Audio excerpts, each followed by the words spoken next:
This is the story of America's war with Vietnam and how it began.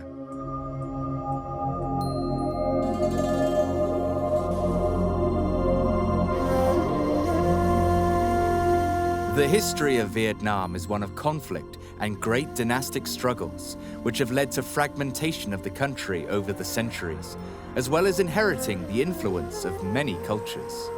The idea that there's been one people called the Vietnamese throughout the last 2,000 years is a bit of a modern invention.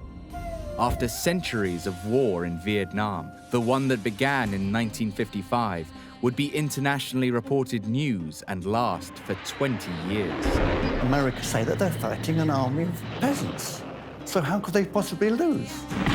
However, these people culturally know about war much better than any American does. A war that America deemed necessary in the fight against communism. These very intelligent men really thought that it was the beginning of the communist takeover of the world. There was a genuine, basic misinterpretation of what the threat that communism held for the United States and the rest of the free world. That's one of the really astounding things about the war, that such intelligent men could have been so wrong. The Tet Offensive, the fact that the Vietcong had entered the American embassy in Saigon caused a great deal of damage. It did turn American public opinion totally against the war. The protests were not even so much the soldiers as their mothers. Because what the hell is my boy doing in Vietnam? The devastation of this war continues to resonate today.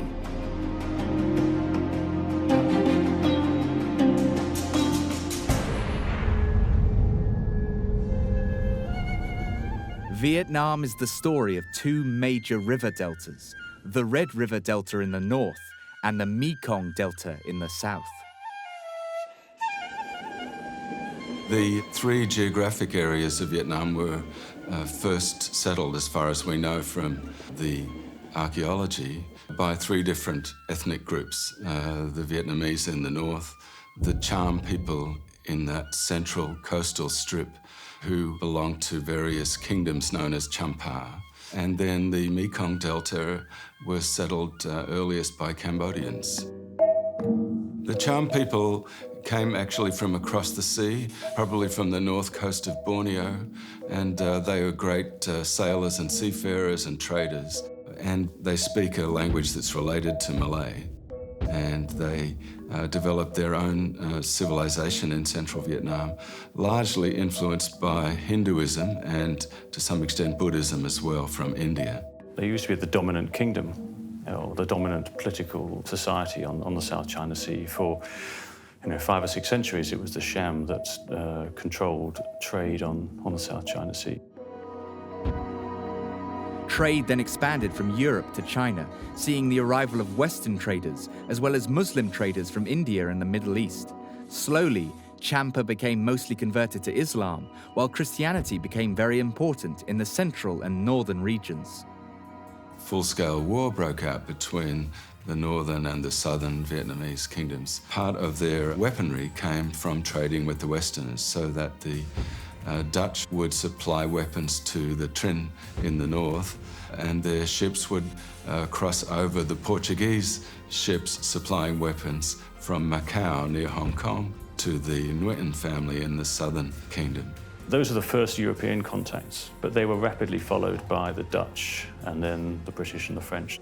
Before the Europeans arrived, and throughout this period, there were flourishing local, quite sophisticated communities and societies, often with cultures that had borrowed elements from religion to the way that kings ruled to political organization from India more than from China. Vietnam's interaction with Europe brought the arrival of Catholic missionaries, particularly the Portuguese. It was not until the arrival of French missionaries from the mid-17th century that their influence across Vietnam was really felt. The most significant of these missionaries was Alexander de Rhodes. He studied the Vietnamese language and compiled a dictionary into French. This opened up the language to foreign influence. The French converted an increasing number of Vietnamese from Confucianism to Roman Catholicism. The emperor became angry and ordered the execution of many missionaries. This was a turning point from friendly trading relations to aggressive behavior. The French almost seemed to use the execution of their missionaries as a reason to invade. They were without any territories, unlike the British in India, the Portuguese in the Philippines, the Dutch in Indonesia. They decided to take over Vietnam and establish a colony. There was this constant tension between different regions of Vietnam, and the French arrived in that context and indeed conquered Vietnam piecemeal. Around 1860, the French seized the area near Saigon. In the next 2 decades, they moved through central and northern Vietnam, with French troops expanding their control over all 6 provinces on the Mekong Delta, and formed a colony known as Cochinchine. They divided the country into those 3 regions, which it had never been divided into before. France assumed control over the whole of Vietnam. French Indochina was formed in October 1887. Cambodia and Laos were added in 1893. In the following years, the French influence would play a significant role in shaping Vietnam. Throughout its history, the country had been invaded by a stream of dynasties, and by the late 19th century, Vietnam had become vulnerable to French ambition. Years of civil war had led to a split between the North and the South. It was into this environment that resentment of French occupation gave a space for nationalism and then communism to rise. The influence of Russia and China alarmed the USA. South Vietnam is already under attack.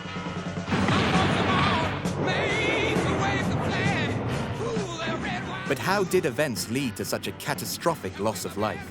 And how necessary was America's involvement in a war so far from home?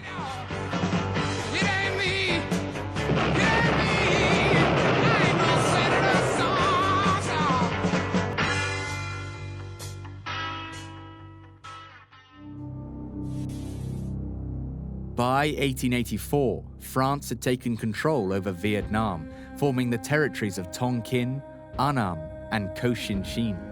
The French were keen to bring Vietnam under French law, and it wasn't long before French culture grew across the country. The French conquest was in fact supported by some Vietnamese, including Catholics, but also some others who thought that the French could bring modernization to Vietnam. So there were some Vietnamese who sided with the French, and including some who benefited economically. They were distributed lands in the south, particularly in the Mekong Delta. So a new landlord class developed. As French influence expanded, they soon established the bureaucracy and architecture of their towns, building town halls, law courts, and schools. The education system evolved for the expatriates, but soon became a fashion for the wealthy local residents as well. In Hue, capital of the Annan section of Indochina, the Japanese, always so polite, do not disturb the semblance of ancient rule, likewise carefully preserved by the French colonial administration. In a modern home built for her by the French at Dalat, the Empress of Annan brings up her 3 attractive children in truly royal atmosphere. She accepts with oriental resignation the obvious facts of the situation. It was clear to parents that if they wanted their children to rise in the bureaucracy and get positions, they needed to know the newly adopted Latin alphabet, which came to be known as Quoc Ngu, or the national script. And so the Vietnamese culture became internationalized in a way it hadn't been before. And at the same time, a new familiarity with Western political ideologies, including communism. It was into this climate of French education that Ho Chi Minh was brought up, the man who would change Vietnam's history forever. As a young man, he was keen to see the world and took employment on ships as a deckhand. He traveled to America, lived in London for a while, where he was rumored to have spent time as a cook, and also lived in Paris. Whilst in Paris, he petitioned for the independence and civil rights of the Vietnamese people from French rule. When this failed in the US under President Woodrow Wilson, Ho Chi Minh became disillusioned, which furthered his communist zeal. He spent time in Russia and China before being imprisoned by Chiang Kai-shek. His reputation at home was developing, and when he returned in 1941, he had almost a hero status. He was very much a man of the world. He'd been educated by the French. He'd travelled around the world as a sailor, worked as a chef in London. In the Paris peace talks of 1919, he turned up at Versailles and demanded freedom from French colonialism for the Vietnamese people, and was thrown out. Ho Chi Minh was a member of the French Socialist Party, which split in 1919, and he joined the communist faction which founded the French Communist Party. During the Second World War, France had fallen to Nazi Germany in June 1940. The Vichy government in Paris immediately ceded control of Saigon and Hanoi to Japan. Japan enforced the right to land forces in Vietnam. They needed to block the transportation of war materials through Vietnam to the Allies. When Ho Chi Minh was released from prison in China, he returned to Vietnam to lead the Viet Minh independence movement. They fought against the Vichy French and Japanese forces. During World War II, Ho Chi Minh returned to China and with General Giap and others set up a communist resistance who fought the Japanese. In 1945, they'd taken over the north part of Vietnam. The south was liberated by the British, who, to justify taking back their own colonies in the Far East, rearmed the Japanese to hold the country until the French turned up to reoccupy South Vietnam. The Japanese and the French were very anti-communist, and the Vietnamese Communist Party had been founded in 1930 by Ho Chi Minh. He and the other Vietnamese communists rejected both the Japanese and the French, and they were the only large political party in Vietnam which did oppose both the French and the Japanese. But at the end of the war, when both of those groups lost, the communists led by Ho Chi Minh were in a stronger position to take over. I remember that many people at that time talk a lot about Ho Chi Minh, who they call alcohol. At that time, everyone thought he was somewhere, like up there, going down to hell. But obviously, he also a human being with some kind of ambition of his own. People respected Ho Chi Minh as a great patriot and were willing to support him. They were tired of being dominated by the French and now the Japanese and fought for their freedom. He oversaw many successful military actions against the French and then against Japanese occupation of Vietnam during World War II, supported secretly by the United States Office of Strategic Services. Ho Chi Minh had meanwhile formed an alliance with the United States and was rescuing French and American pilots who were shot down by the Japanese and delivering them to the American forces in the south of China. And so Ho Chi Minh was able to build an army with some support from the United States and was in a position to take over once the Japanese were defeated. Over the years, Ho Chi Minh had developed a significant army. The country was in the midst of a huge famine. The Vietnam peasants blamed the French and Japanese, who were keeping the rice to feed their troops, even exporting it to Japan. After the Japanese had handed Vietnam to the Viet Minh in 1945, an estimated 2 million Vietnamese people had died. One of the problems at the end of the Second World War is it led into a variety of other wars, particularly in Indochina. And the Vietnam War, which the United States inherited from the French, which they had lost, was in fact inherited from Ho Chi Minh himself when he had been an ally of the United States. And I think that the basic problem was Ho Chi Minh was a nationalist, first and foremost, not a communist. Since 1945, the American foreign policy was the containment of communism. There was the famous domino theory that if South Vietnam fell to the communists, so would Laos, Cambodia, Thailand, It was spread down the Malay Peninsula until eventually Australia would become communist, and one senator famously said, we don't want to start fighting them when they land on Waikiki Beach. There's no question in my mind that these very intelligent men, McNamara and Rusk, really thought that it was the beginning of the communist takeover of the world. I mean, that famous domino theory, and they all believed it, and it was dead wrong. The French finally built up to a point where Ho Chi Minh and the Viet Minh in the north decided to resist, and they started to attack the French in Hanoi in December of 1946. And the war, which lasted until 1954, began then. Meanwhile, the situation in French Indochina grows graver as bitter fighting sweeps through Hanoi, leaving misery and destruction in its wake. French troops move up country to engage the well-equipped forces of the Vietnam Republic, who made a desperate but unsuccessful bid to massacre the entire French population of the city. The French don't let Vietnam independent, and that just pushed the country into the communist hand, because everyone wanted to be independent, and only communist was organized, well organized. The only intention, as far as I can tell, that Ho Chi Minh had about any other country was South Vietnam. President Eisenhower's refusal to help the French with airstrikes at the time of the Bien Phu. Ho Chi Minh was so able to marshal his forces, get Soviet aid in, and at the same time keep the Chinese from getting frantic about it and getting help from them as well. And then that was his determination with an extraordinarily brilliant general. Over to the French fighting communism in Indochina as Ju-52 planes lend their weight in an all-out offensive against the red jungle strongholds of the Viet Minh forces.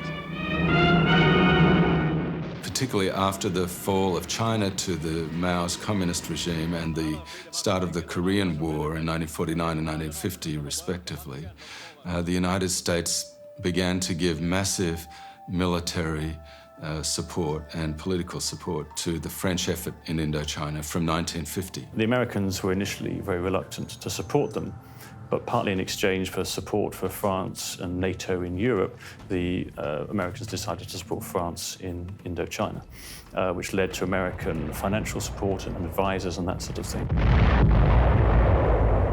The fight for Indochina goes on. French pilots flying American planes take up with the big guns left off, blasting communist divisions which had infiltrated French positions in the Hanoi Delta. For the next 4 years of that war, the United States paid for about 80% of the French military budget. And at the same time, the Chinese were supporting the Vietnamese independence movement led mostly by communists and fought mostly in the north. Many people from the south, like everyone in Vietnam at that time, joined Viet Minh because their relationship, their involvement with resistance, they have the heart for it. War comes to peaceful rice paddies, rich prize the Reds were hoping to seize, until the French, aided by the loyal Vietnamese, drove them into the sea. But from the backwaters of war come the helpless victims of aggression, the women, the children, the old and infirm. Communism passed their way. They have little left now but a spark of life that drives them on toward escape and sanctuary behind the French lines. It's clear that people on all sides were fighting for different reasons. The Americans were fighting to stop this tide of communism that would sweep down from China through Vietnam into the rest of Indochina, the rest of Southeast Asia.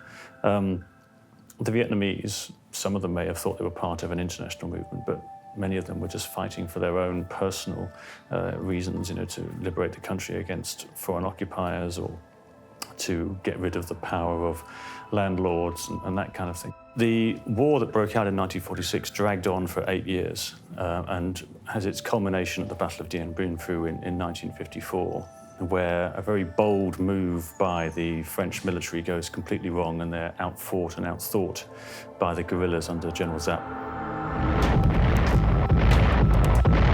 The First Indochina War came to an end with the Battle of Dien Bien Phu in 1954, culminating in a comprehensive defeat for the French.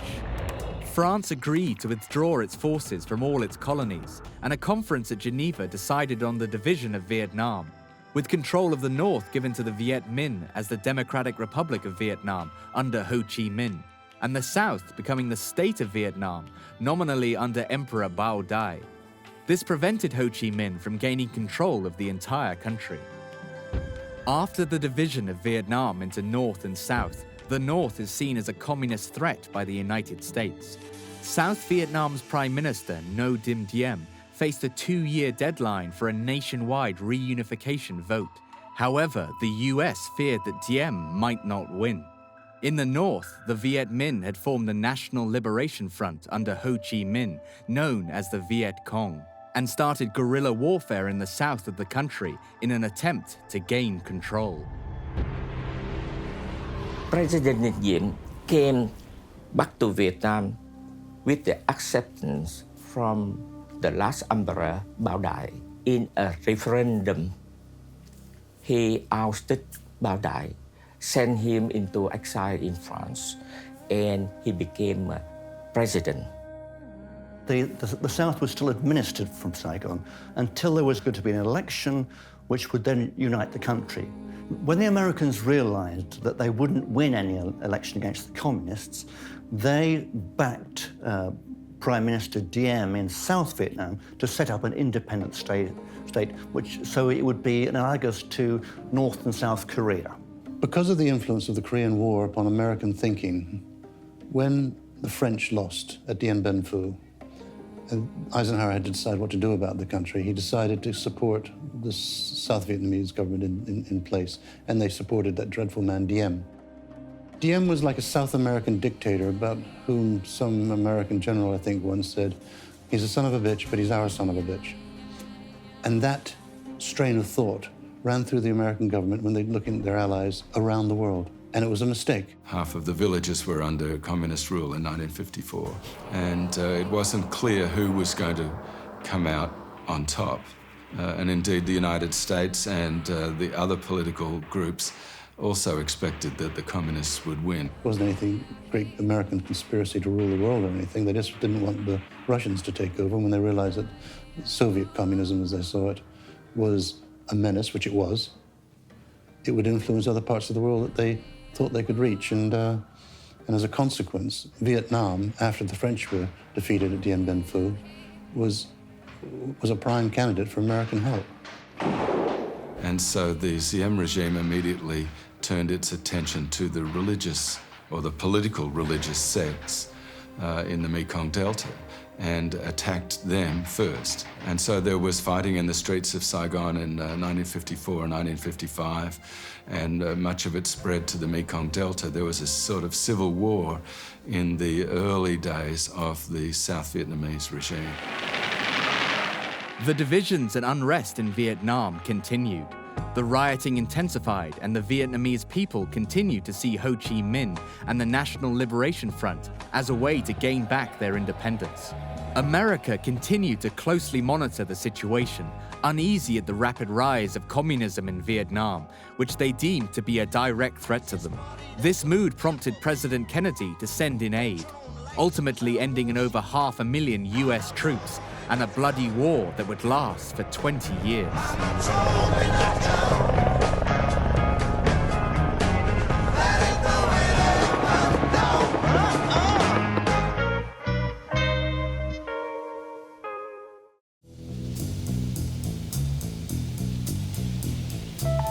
In the 20th century, Vietnam had endured invasion from France and China. It had seen the creation of Indochina under French rule and the development of French culture and influence in the coming years. After the defeat of the French at the Battle of Dien Bien Phu, the Geneva Peace Conference divided the country, with control of the South now led by Diem, supported by America. Riders on the storm. North Vietnam was given to the Democratic Republic of Vietnam, led by Ho Chi Minh. He formed the National Liberation Front, also known as the Viet Cong, and began an uprising against the South. The National Liberation Front were gaining significant strength in Vietnam. To many Vietnamese, the Viet Minh were heroes. To America's leaders, Ho Chi Minh represented communism and a significant threat. For man holds in his mortal hand the power to abolish all forms of human poverty and all forms of human life. And yet the same revolutionary beliefs for which our forebears fought are still at issue around the globe. The Viet Minh were able to recruit in the south, centre and north. The religious groups in the south were not able to recruit in the centre and north. The Vietnamese Nationalist Party was more northern-based, and Ngo Dinh Diem's following was largely among Vietnamese Catholics, and particularly in his home base of central Vietnam. And so the Viet Minh built the biggest political organisation. The Viet Minh were able to recruit the peasants, whereas most of the other political groups didn't show much interest. It's a communist party that it's disciplined, there are lots of people, has the ability to take power from the top right down into the villages and mobilise large numbers of people. By the early 1960s, Hanoi's policy shifted further again towards supporting the guerrilla war that was already developing fast in the south. Meanwhile, the United States had built up its own forces. They had surpassed the Geneva limit on foreign forces in South Vietnam. The position of this administration has been carefully considered, and we have sought to make it just as clear as we know how to the governments concerned. President Kennedy pledged aid to Diem. It hadn't been long since America had not been able to defeat the communists in North Korea, and they were intent on not losing to them again in Vietnam. Fighting soldiers from the sky.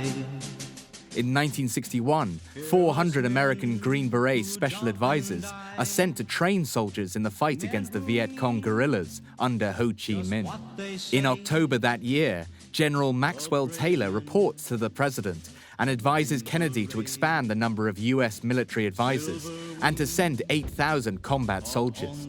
The number of troops sent by Kennedy will eventually surpass 16,000 by 1963.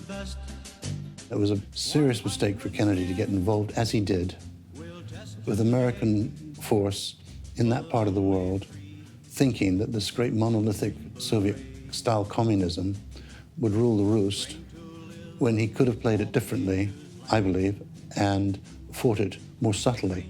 The great word that the Vietnam War gave us was escalation, because it starts off with Kennedy sending in just 400 military advisors who are actually special forces, organising and controlling the action, and then more go in, and then more go in. He should have fought it with the limited aid he gave initially, with the development of the special forces, the Green Berets as they're called, and other small tactical units, and not created this great surge of North Vietnamese resentment. South Vietnam is already under attack, sometimes by a single assassin, sometimes by a band of guerrillas, recently by full battalions. The peaceful borders of Burma, Cambodia, and India have been repeatedly violated, and the peaceful people of Laos are in danger of losing the independence they gained not so long ago. The eventual result was that the United States decided that the South would lose very quickly if it didn't change policy, and that the United States needed to move in with regular forces on a large scale. The Chinese, whether communists or nationalists, were age-old enemies of the Vietnamese. It was the threat of Soviet communism and the fact that China had fallen with Mao in a way that was assisted by the Soviets was, to the Americans, they created this monster in their imaginations, and they had to go and fight it. There's something happening here, but what it is ain't exactly clear. In the final analysis, it's their war. They're the ones who have to win it or lose it. We can help them, we can give them equipment, we can send our men out there as advisors, but they have to win it, the people of Vietnam, against the communists. So all we can do is help. and we're making it very clear. But I don't agree with those who say we should withdraw. That'd be a great mistake. Hey, what's that sound? Everybody look what's going down. President Kennedy was conflicted about Vietnam. He realized that he couldn't give up the territory, but faced a crisis by July. Despite increased US support, the South Vietnamese military was not making any ground against the Viet Cong forces. The regime of South Vietnam's President Ngo Dinh Diem comes to an end in a wave of violence. A few days before the army revolt, these last pictures showed a man who seemed to have no premonition of the horrible death he was to meet. The situation in Saigon was intensifying as the Viet Cong fought against Diem, ultimately leading to his death. Mortar fire concentrates on tanks and armored carriers blocking the way to the palace. For 2.5 hours, the palace comes under heavy bombardment before the white flag is raised. Meanwhile, Diem and his brother, Ngo Dinh Nhu, had fled the palace in disguise. They were later captured, only to die in an armored car that was taking them to prison. 3 weeks later in the US, the nation was to be shocked by the tragic assassination of President Kennedy on November 22nd, 1963. At 1:25, the motorcade moves into the downtown area. Death is 6 minutes away. In a warehouse, a sniper with a rifle poised waits. The cheers of the crowd almost muffle the 3 shots. The assassin's aim is deadly. From Dallas, Texas, the flash, apparently official, President Kennedy died at 1 p.m. Central Standard Time, 2 o'clock Eastern Standard Time, some 38 minutes ago.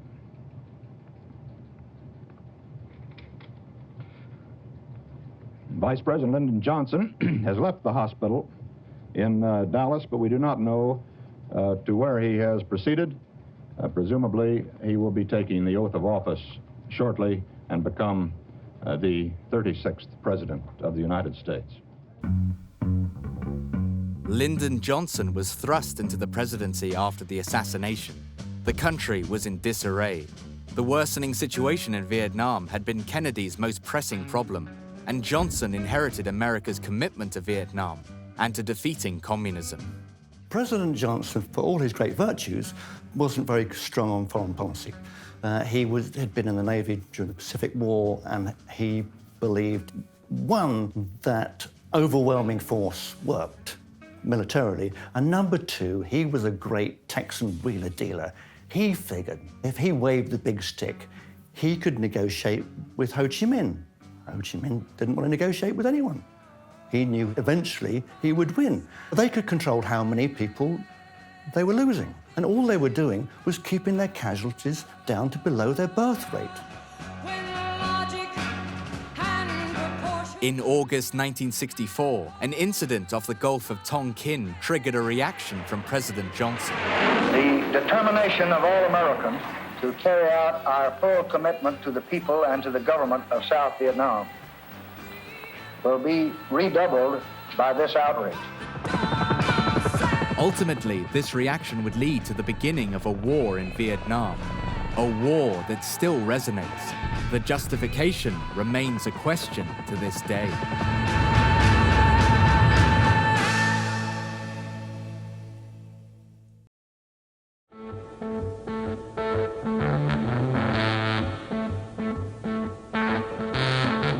Lyndon Johnson became the 36th President of the United States after the assassination of John F. Kennedy in November 1963.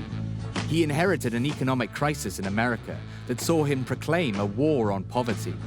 He had inherited another conflict, a war on communism and America's commitment to Vietnam.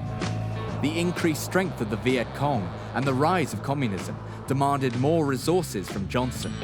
But until now, he had resisted the need to escalate the situation. However, in August 1964, President Johnson decided to act after events at the Gulf of Tonkin. Destroyers of the United States Navy are assigned routine patrols from time to time. Sunday, August the 2nd, 1964, the destroyer Maddox was on such a patrol. Shortly after noon, the calm of the day is broken as general quarters sound. When the Gulf of Tonkin, inverted commas, incident comes along, and there's a a spurious report that American warships have been attacked by Vietnamese patrol boats. They use as an excuse. The Gulf of Tonkin incident illustrates this capability for instant retaliation against unprovoked attack. The USS Maddox's captain sent a report that 3 North Vietnamese torpedo boats supposedly fired on them, but then sent a retraction that it had been foul weather and not an attack. However, President Johnson ignored the retraction and ordered the bombing of torpedo boat bases and an oil depot. President Lyndon Johnson obtained an almost unanimous approval from the US Congress to escalate the war in Vietnam, and bombing aircraft was sent north. He knew everyone on Capitol Hill. He could get anything through he wanted. They gave him this Gulf of Tonkin resolution, which he said it was like grandmother's nightshirt. It covered everything. And it just gave him carte blanche to fight how he wished.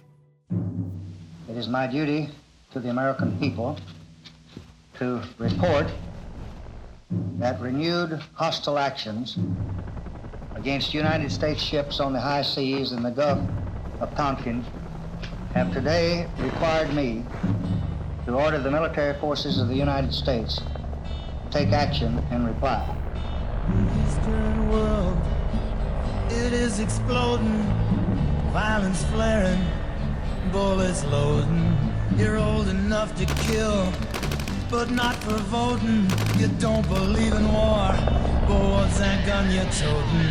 And even the Jordan River has bodies floating, but you tell me over and over and over again, my friend, you don't believe we're on the eve of destruction.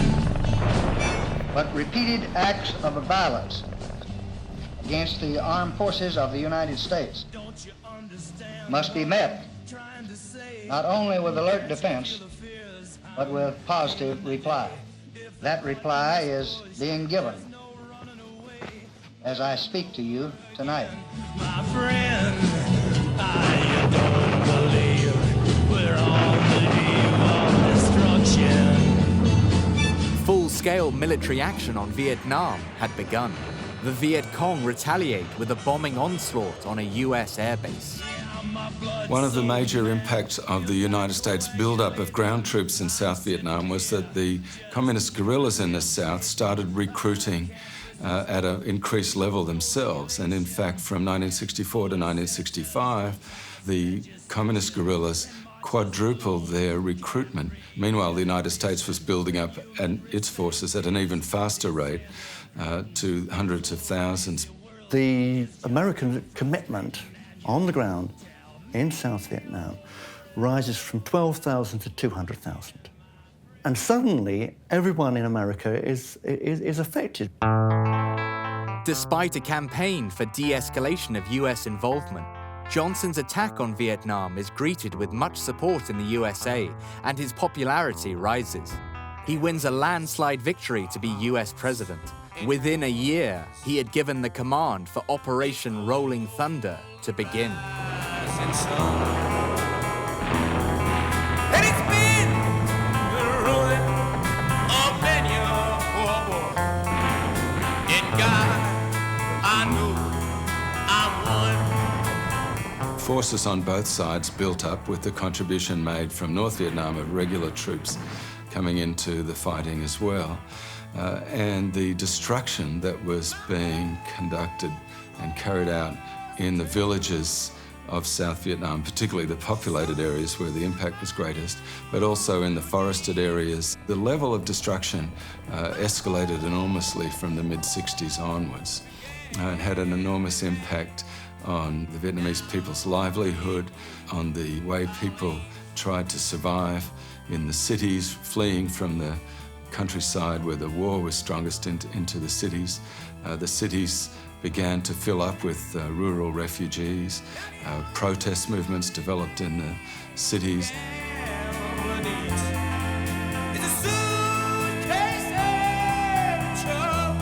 The continuous arrival of US troops and a large buildup of the South Vietnamese army meant that America could inflict large casualties, not just on the northern Vietnamese regulars who had moved south, but also on the guerrillas and the South Vietnamese communist regular troops as well. Large-scale rioting in Saigon continues. We have made a national pledge to help South Vietnam defend its independence, and I intend to keep that promise.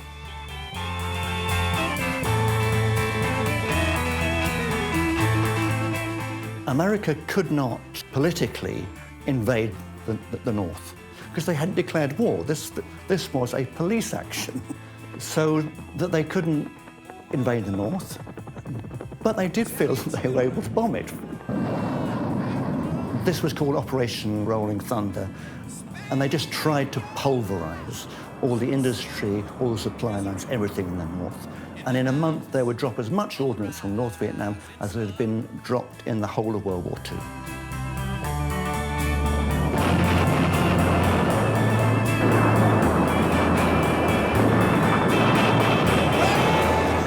This bombardment of air raids would last 3 years, together with the deployment of Agent Orange. This was just the start of a war that would rage for many years. A war that would affect Vietnam and America for decades to come.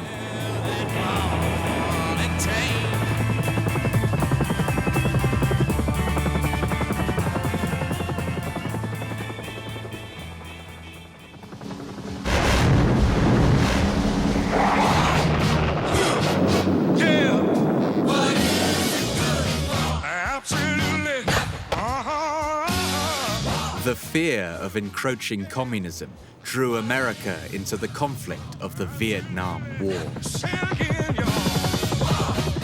Fear scares the hell out of everybody. And who pays for it? People were so gung-ho about attacking the North Vietnamese that they made some serious mistakes. At first, the 400 special forces were just sent as advisors to the Vietnamese, but these numbers were soon to escalate. The word advisors needs to be taken with a grain of salt. Pilots were flying missions, helicopters and large amounts of military equipment were being supplied by the United States. We did the only anti-war coverage in America going on then. You couldn't come out against the war. Kids were beaten up by cops in every town and city in America for coming out against the war. Public opinion, which had supported the war at first, turned when endless battles were shown nightly on television without any sign of success. Because of the exposure, the American public became suddenly aware of how self-destructive this war was. I was aghast at the number of people who really had no concept at all of what the war was about in a fighting sense. The age of Aquarius brings civil dissent, peace marches, the death of a president, and a North Vietnamese leader who is playing a patient game. When you put young men in harm's way, they do bad things. Were there any Americans who thought the Americans were going to win the war? So what are you doing in the jungle?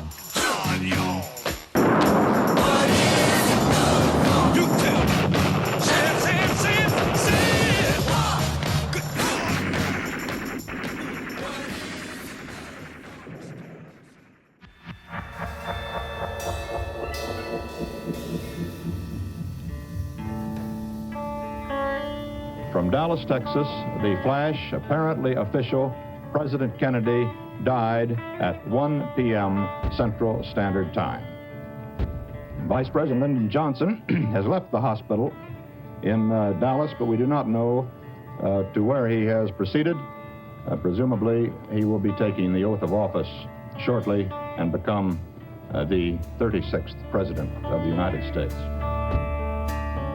Lyndon Johnson has made his way to the presidential plane. There, he takes the oath of office, ensuring that presidential power is unbroken. The first milestone of his presidency was the signing of the new Civil Rights Act of 1964 into law. The Gulf of Tonkin incident is used by Johnson to launch into the war. He has kept things low-key till now in order to be re-elected. As an ex-Navy man, he is keen to take up the challenge to finish the war and retaliates with air attacks. The determination of all Americans to carry out our full commitment to the people and to the government of South Vietnam will be redoubled by this outrage. America has misinterpreted Ho Chi Minh's intentions, and instead of supporting him earlier against the French, they opposed him. Ho Chi Minh was a nationalist, but with no other support, he had to turn to the Russians, into the arms of the communists. He wasn't a screaming nationalist fanatic. Didn't come across as a fanatic at all. He wasn't a communist, he was a nationalist. I mean, he was a great hero to his country, you know. I mean, they called him Uncle Ho, and he looked like your uncle, and he was smiling, and he looked like a lovely guy. The vast Mekong River can provide food and water and power on a scale to dwarf even our own TVA. Johnson was in the mindset that if he went in with force, Ho Chi Minh would capitulate. Johnson offers Ho Chi Minh a vast development program for Vietnam if they pull back. And we remain ready with this purpose for unconditional discussions. Ho Chi Minh calculates that he and General Giap will eventually rid Vietnam of this American influence in the South. President Johnson, for all his great virtues, wasn't very strong on foreign policy. He believed that overwhelming force worked. He was a great Texan wheeler-dealer. He figured that if he waved the big stick, he could negotiate with Ho Chi Minh. Ho Chi Minh didn't want to negotiate with anyone. In my view, on reflection, of course, is that we may have picked the wrong side when it came to Ho Chi Minh in particular and General Giap. We were stuck with it, and then all these murderous bombing runs began. Johnson retaliates with Operation Rolling Thunder.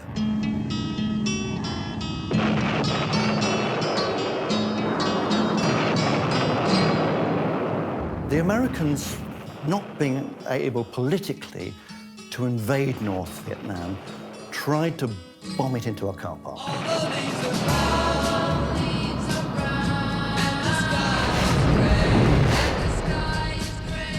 President Johnson is advised that the US airfield at Da Nang is vulnerable to attack from the North Vietnamese, and the South Vietnamese army lacks the strength to defend it.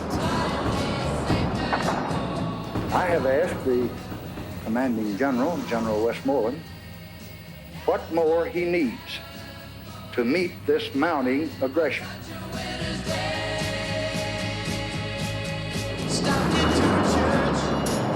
General Westmoreland requests a few battalions to protect the airfield. This is the first of many requests for further troops, and by the end of the year, numbers of US troops would rise to 200,000. They escalated and escalated. The LBJ escalated it, then everybody was escalating it, you know? Suddenly, everyone in America is affected. The bombing campaign and increasing troops does little to stop the North Vietnamese army moving personnel and supplies through Laos and into South Vietnam. American B-52 planes are sent in to bomb North Vietnam for the first time. These continuous, devastating air raids would last for 3 years and include the heavy deployment of Agent Orange. Agent Orange was actually used on American highways to keep the weeds down off the side of the expressways. But it was used in massive amounts in Vietnam, and there's dioxin, which causes the cancer's birth defects. As more and more US troops are sent to Vietnam, the stark reality of the war hits home in America. Anti-war demonstrators protest U.S. involvement in the Vietnam War. Public support for the war begins to slide as anti-war demonstrations increase in the U.S. The estimated 125,000 Manhattan marchers include students, housewives, beatnik poets, doctors, businessmen, teachers, priests, and nuns. Makeup and costumes were bizarre.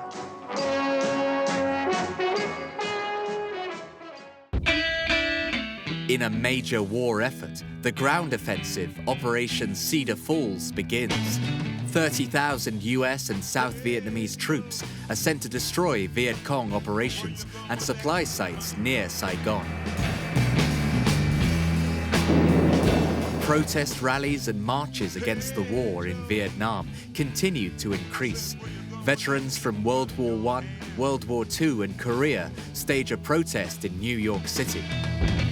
Muhammad Ali was world champion from 1964 until 1967, when he was stripped of his titles. He caused a sensation when he refused to be inducted into the army. You my enemies. My enemies are white people, not Vietcongs or Chinese or Japanese. That's all. Just no comment on boxing, religion, induction, no comments on the weapon or nothing. He refused to step forward. He was sentenced to 5 years in jail. They stripped his title. While he was waiting for the Supreme Court to decide his case, he spent his time going to colleges, talked all over the country. He gave young people the guts to come out against the war. Other artist activists such as Joan Baez, Pete Seeger, and Bob Dylan had joined what was to become an international movement against the Vietnam War. In April 1967, Martin Luther King Jr. makes a powerful speech. Previously, he had not been vocal about Vietnam in order not to upset President Johnson, as the civil rights legislation was going through during his presidency. He speaks out against US policy in Vietnam, calling America the greatest purveyor of violence in the world.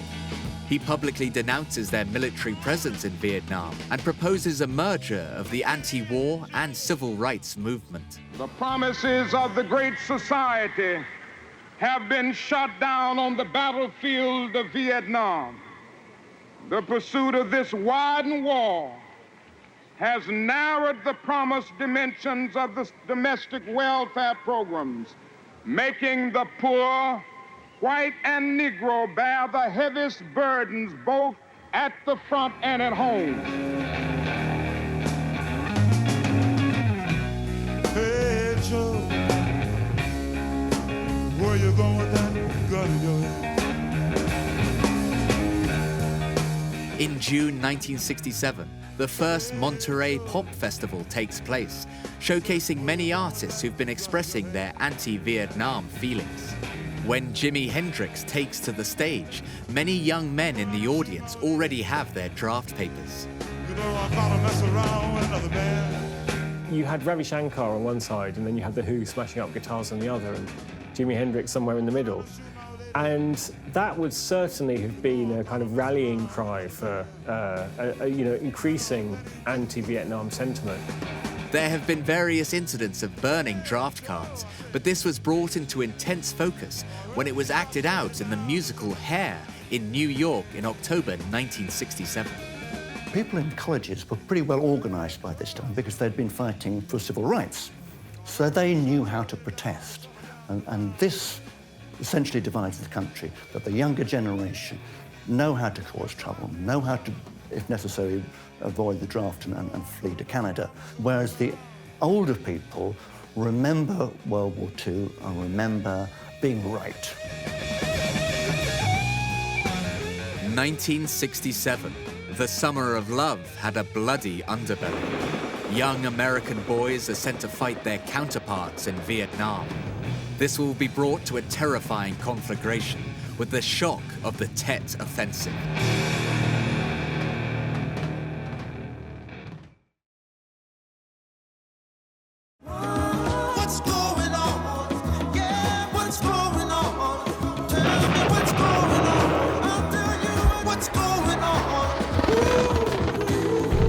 Secretary of Defense Robert McNamara visits General Westmoreland to assess the situation on the ground. Their advice to President Johnson is taken up, and troop numbers are eventually increased to more than 500,000. As more and more US troops enter Vietnam, the siege of Khe Sanh begins, and the Marines are cut off. The United States had begun to suspect that the North Vietnamese strategy was to lure the Americans into a remote outpost. The Americans thought that they could win that if they built up enough forces and win a conventional battle against the North Vietnamese. And so they built up the large base of Khe Sanh. They expected that the attack would come there. And indeed, it built up all through December and January. However, this was a distraction from the main event.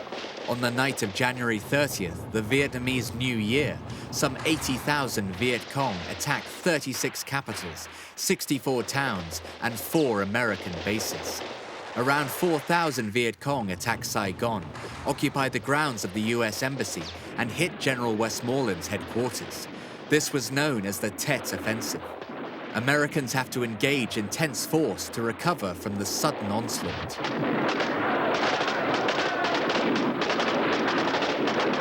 The Americans think they're in control of the country. Then comes the Tet Offensive. Tet is the Vietnamese Lunar New Year. The Americans say that there's no chance that the Viet Cong are going to attack them during Tet. It would be like starting an offensive on Christmas Day. It wouldn't happen. However, again, nobody read the Vietnamese history books. The Vietnamese won one of their greatest victories against the Chinese, attacking on Tet. The Tet Offensive was essentially led by the southern Vietnamese communists, the Viet Cong, backed by the North Vietnamese. But it was a Viet Cong-inspired uprising. Dozens and dozens of cities came under near simultaneous attack by mostly NLF southern guerrillas who had been moved into position largely unknown to the US forces. Suddenly, every town and city in South Vietnam, there are explosions going off. There's gunfire. The Viet Cong even send a suicide squad into the American embassy, and they hold it for hours. This is on American television. The Americans see their own embassy occupied by the enemy. The fact that the Viet Cong had entered the American embassy in Saigon and caused a great deal of damage shattered public opinion and American faith in winning the war, if the war was ever winnable. And they can't believe what they're saying. They're being told that they're winning this war, and it doesn't seem that they are. The battle for Hue was the response to Tet, to endeavor to take back the territory that had been lost to the Viet Cong. It's regarded as one of the bloodiest and longest battles of the Vietnam War, ending in March 1968. Fighting is violent, and if ever a Marine had to rely on his own quickness and toughness, this was it. House to house, street to street, for 3 long weeks. Massive retaliation was taken, and the Viet Cong was swept out of the cities and largely annihilated. And this, again, was part of Ho Chi Minh's strategy, because he realized that eventually he was going to win the war, and he didn't want these annoying Southerners, many of whom weren't, the Viet Cong weren't necessarily communists, they were just nationalists. He wanted to get rid of them, and this was a wonderful way to do it. This meant that the North Vietnamese forces, which had not even appeared in many parts of the South, for instance, the Mekong Delta, by that time, now began to play a much bigger role in the war. And it became necessary for the communist forces to have North Vietnamese reinforcements to keep up their level of activity.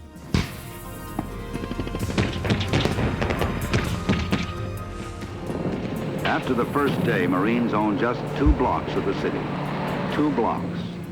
And the price is dear.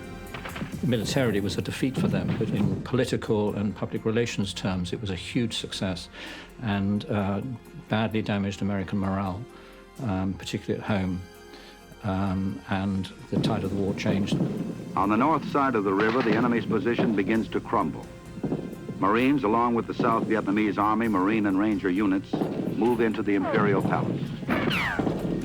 This great strategist was Ho Chi Minh, because he realized fighting the Americans, it wasn't about what actually happened in Vietnam, it was what happened on the television sets in the United States.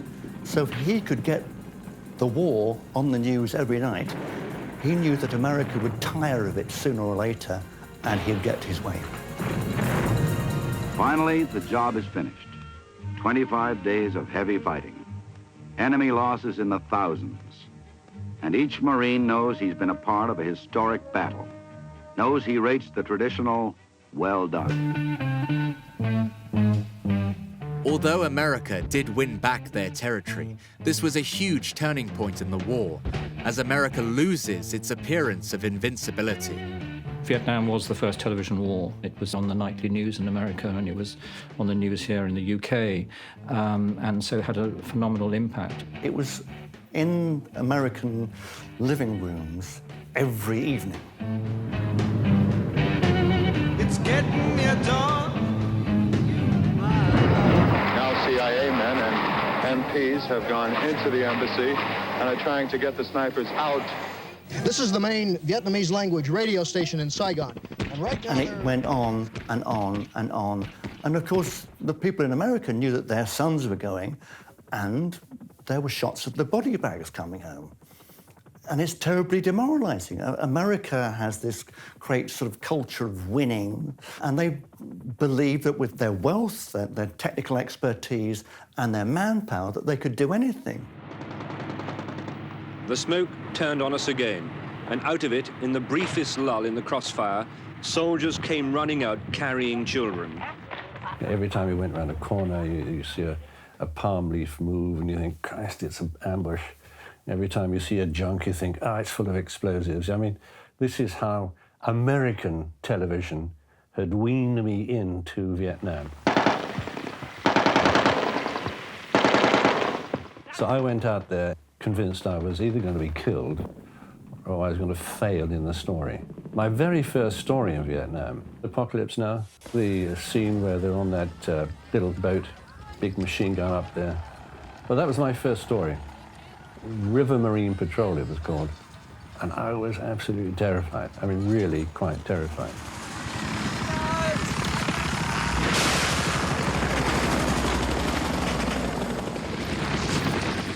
Patrols like these in the Mekong Delta are convinced that they're winning their war against the VC. They put as success there, as evidence of their success, the number of VC dead and the number of VC defectors. But they have, nevertheless, the substantial backing of thousands of well-armed and well-trained troops, plus barrack ships, helicopters and gunships, and the River Marine Force. The problem about TV is that when there were big things happening in Vietnam, your bosses wanted daily news. Television journalists would go to a battlefield, but they would have to leave the battlefield by a certain time to get back to Saigon Airport and ship their film to Hong Kong. There were no satellites, of course. We were shooting film. Usually, if you're doing a feature story, we just get to New York, then they would develop it and edit it with your narration. Now, it's sort of hard, I think, for journalists, TV journalists today, to relate to the fact that we were writing our narrations without ever having seen the film that we were narrating. You just watched what you were covering. You watched what your cameraman was filming. You wrote to what you thought he had filmed. And then you laid down the narration, and off it went. The fire spreads, the people leave, and in no time at all, that area is charred and ruined and destroyed. You couldn't go too far. So my area of operations tended to be down in the Mekong, which, as it turns out, was a pretty dangerous place to be anyway. For one moment, they panicked, and rightly so. The mortar hit right in the middle of them down there on the right. After 6 in the evening, there was nothing to do. That's when we all got into trouble. And now, I mean, there was nothing like 24 hours news. And I remember when the satellite first came up, it was Charles Collingwood who said to me, "Oh, glory days are over. We're going to have to work for a living now." The journalists working out of Saigon all seem to have a huge affection for the city. It is their retreat from the war, a short helicopter ride away. Nothing could be more of a contrast to the war than their cocktail hour back at the hotels. We stayed at a hotel in Lam Song Square, which is bang next to the Congress building. The safest part of town. That little center seemed to be protected. Saigon was a fantastic place to be. They had a very exciting atmosphere. It didn't seem to be in great danger at that time. There were French restaurants, there was an old French residual community there who were very attached to Vietnam, who had Vietnamese wives, a lot of them. It was French. You know, the wide streets, the plazas, the squares, the trees, the flowers, and the restaurants. You could go to war in the most horrific circumstances and see some rather dreadful things. And then you'd come back and go out into Saigon, cross the road and have the most superb French meal with quite excellent French wine. The American public has no escape from the war. General Westmoreland's request for more troops had required students to be drafted. This results in an increase in demonstrations as the public feel helpless against this distant struggle.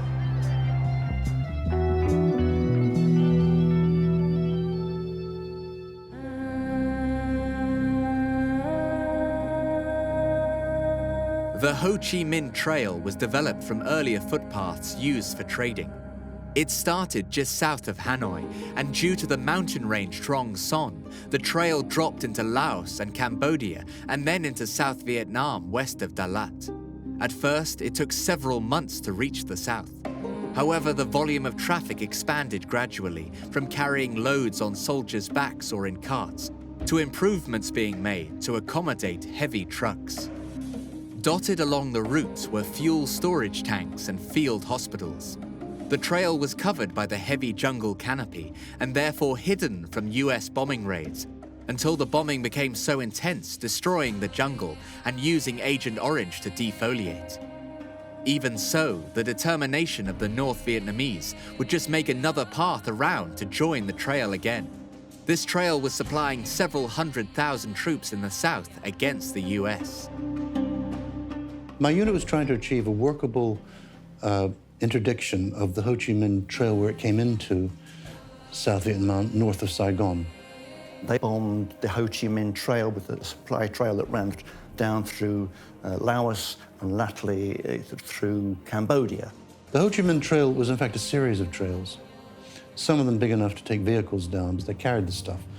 It was weapons, food, medicine, that sort of thing, for the fighters in the south, who were either North Vietnamese or Vietcong. So the bulk of the people we fought in firefights were either North Vietnamese coming down the trail or Vietcong. The great story of the war, the best story of the war, was never told. Because the best story of the war was the Ho Chi Minh Trail. How the guys got from North Vietnam, from Hanoi to a large extent, into South Vietnam, and when they got to South Vietnam, managed to fight, is superhuman. A year of my life was spent either ambushing people or trying to avoid being ambushed by them. That was it. It was ambush warfare, and that's what the nature of the firefights were. The fantasy, the journalistic fantasy, was to go down the trail with the North Vietnamese. But it never happened. For years now, the Viet Cong have been strong in the Delta. It's where they've always raised taxes, food, and recruits. And recently, they've even been enrolling boys of 14 and 15. But the Americans say that since the Tet Offensive, Viet Cong tactics have become much more aggressive. Pressure came down from the top levels to inflate the body count, and sometimes this was done with false reporting of the number of communists killed in particular actions, but also including civilian casualties in the body count. The Americans thought they'd succeeded in keeping at least the main waterways of the Delta clear of Viet Cong. But now they find that they're not safe even there. The person who first realized Ho Chi Minh's strategy was Robert McNamara, that the communists were controlling the action in the battlefield. They could attack and run away at will. So they could control how many people they were losing, what their casualties were. And all they were doing was keeping their casualties down to below their birth rate, which meant essentially they could fight forever. And of course, the Americans weren't going to fight forever. Eventually, they'd go home.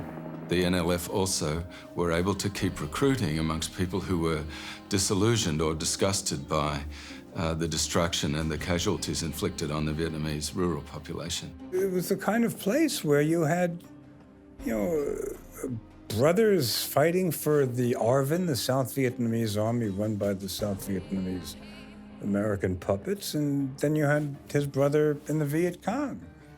And the Americans could never understand what was going on. They didn't understand the language, they didn't understand the culture. They didn't understand how that was possible. I mean, there weren't any. Can you imagine in the Second World War, you have a GI and his brother is with the Nazis? Unimaginable. But this is what was going on through the whole war. President Johnson continues this huge US bombing campaign of rolling thunder, targeting the Ho Chi Minh Trail in the main. The tonnage of ordnance would surpass all that was dropped in World War II. In this dirty old part of the city. Make no mistake about it. I don't want a man in here to go back home thinking otherwise. We are going to win. You'll be dead before your time is due. There's another aspect to the war in Vietnam, which is race. This was the first time there was a major commitment of mixed race units.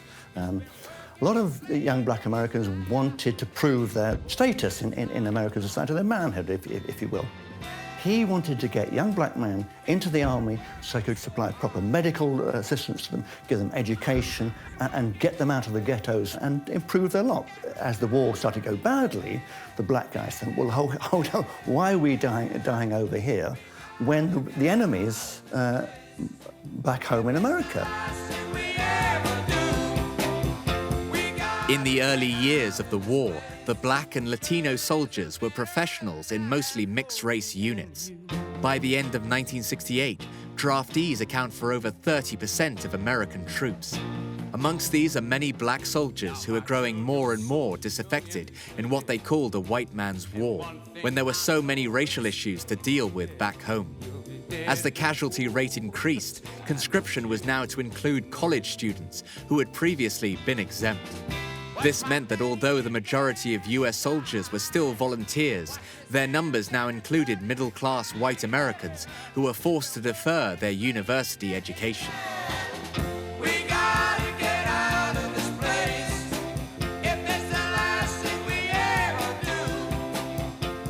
When I first went out there in '68, the majority of the infantrymen were all working-class Americans. But when the Americans abandoned this avoidance of the draft, and suddenly in Vietnam, we saw the arrival, not of the officer class, but of white middle-class kids in the ranks. These are young men who have to go and fight, and the draft comes in, and so you may have to fight against your will. And then the whole idea of the draft dodger comes in. Well, it wasn't the fact so much that they were university students, it was the middle class. The middle class was getting drafted. Not a chance. Forget it, which is why there hasn't been a draft since then. World War II draft was, I mean, everybody believed in the war. You suddenly had middle-class kids being drafted in to do the same job. And they were writing letters home. Their parents were appealing to their congressmen. And that's when it all started to change. Giant protests were not even so much the soldiers as their mothers. Because what the hell is my boy doing in Vietnam? He should be doing his graduate work now. Well, you could get a student deferment for a while, but the middle class was getting drafted, which you can make a coherent theory, saying that that's why we lost the war. They're only going there for a year tour, whereas the Vietnamese fighters are there all the time. So every time you send a fresh young guy who's just come out of college, they have to start again with a new guy who knows nothing. All the challenges have been met. The enemy is not beaten, but he knows that he has met his master in the field.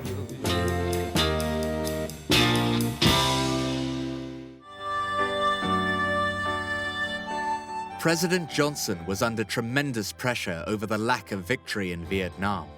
The Battle of Hue had been the response to the Tet Offensive, as US forces managed to regain the territories that had been lost.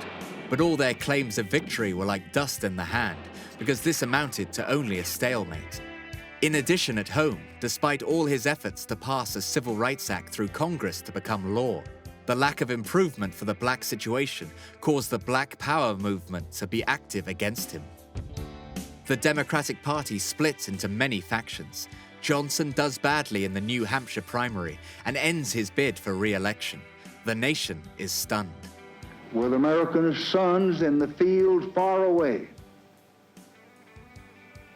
with America's future under challenge right here at home, with our hopes and the world's hopes for peace and the balance every day, I do not believe that I should devote an hour or a day of my time to any personal partisan causes or to any duties other than the awesome duties of this office, the presidency of your country.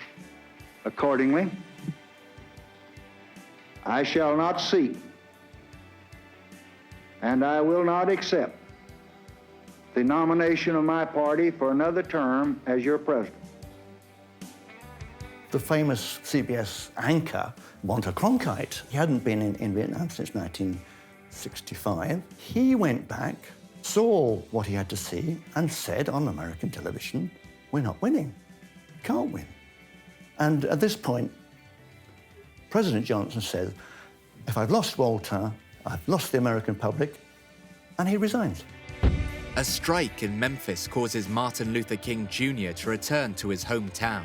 After his march had been interrupted with civil unrest, he gave his "I Came to the Mountaintop" speech. And I've looked over, and I've seen the promised land. I may not get there with you, but I want you to know tonight that we as a people will get to the promised land.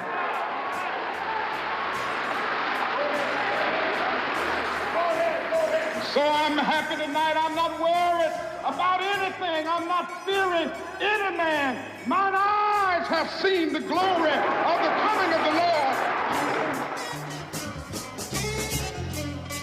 At his motel the next day, preparing to leave for another meeting, Martin Luther King Jr. is shot in the head and dies.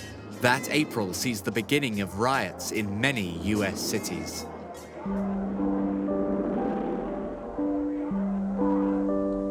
Like a bird on wire, like a drum in the midnight. For Ho Chi Minh and General Giap, unification of Vietnam was non-negotiable. Peace talks were just another tactic to slow down the war. In 1966, Ho Chi Minh stated that North Vietnam was willing to make war for the next 20 years. But if the Americans want to make peace, we shall make peace and invite them to afternoon tea. In May 1968, the first peace talks begin in Paris but end in stalemate. This process of meeting for peace talks would continue for more than 4 years. Now that President Johnson's not in the running for re-election, Robert Kennedy is the most promising candidate for the Democratic presidential nomination. On June 5th, Robert Kennedy wins the California primary at the Ambassador Hotel, Los Angeles. My thanks to all of you, and now it's on to Chicago, and let's win there. Leaving the hotel through the kitchen, he is shot 3 times and dies later in hospital. And if I ever been unkind. Robert Kennedy was the great white liberal hope, and he turned against the war in Vietnam, and as his brother had got them in there in the first place, it only seemed apt. He was a threat to Lyndon Johnson.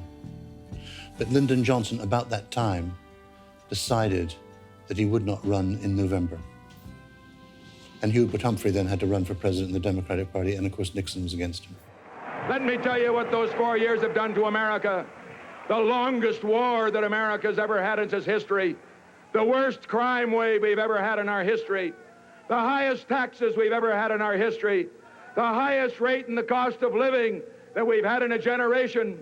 And the lowest respect for the United States of America in our history. As the squabbling for the presidential election continues, violent conflict breaks out, particularly in Newark and Detroit. In Chicago, a huge anti-war protest outside the Democratic National Convention leads to ugly clashes with police.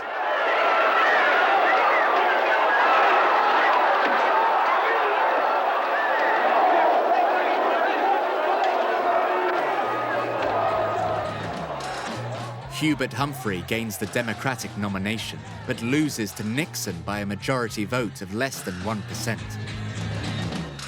Along comes President Nixon, who promises peace with honour.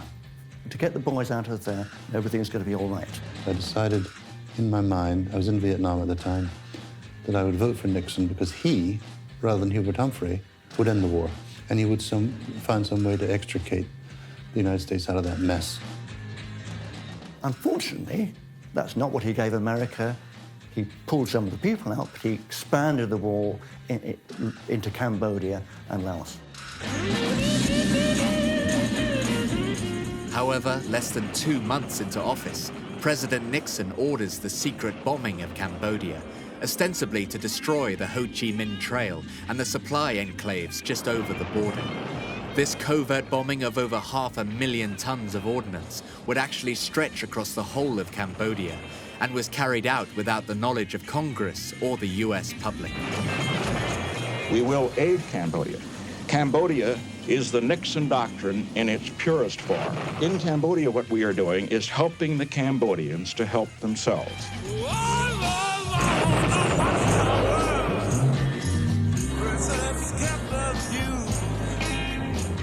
As part of Nixon's strategy of reducing soldiers on the ground and attacking the Vietnamese communists while trying to negotiate peace in Paris, he launched an illegal bombing against the Vietcong camps in Cambodia. And he even followed up that with an illegal invasion. Richard Nixon gave the order for the strategic bombing of Cambodia using US B-52 high-altitude bombing aircraft, and the escalation of the bombing of Cambodia occurred from March 1969. The war had then spilt over from South Vietnam. We learnt later there had been secret American bombing going on. The South Vietnamese forces and Americans moved into Cambodia to try and wipe out the Vietnamese communist sanctuary areas in the eastern part of Cambodia, which bordered on South Vietnam.